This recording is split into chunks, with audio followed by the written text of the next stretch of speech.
भारत आज 75वा लष्कर स्थापना दिन साजरा करत आहे.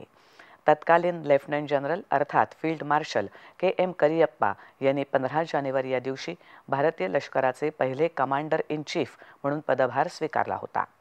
त्यानिमित्त हा दिवस लष्कर दिन म्हणून साजरा केला जातो. याचा मुख्य कार्यक्रम बंगळुरू इथे होणार आहे. भारतीय लष्कराच्या इतिहासात प्रथमच हा कार्यक्रम राजधानी बाहेर होत आहे.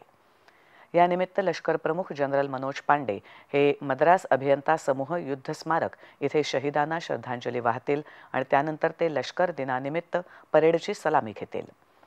यानिमित्त शौर्य आणि बलिदान दिलेल्या जवानांना लष्कर प्रमुखांच्या हस्ते शौर्य पुरस्कारांचं वितरण केलं जाणार आहे. याशिवाय ध्रुव आणि रुद्र या हेलिकॉप्टर विविध आधुनिक शस्त्रास्त्रांचं प्रदर्शन केलं जाणार आहे.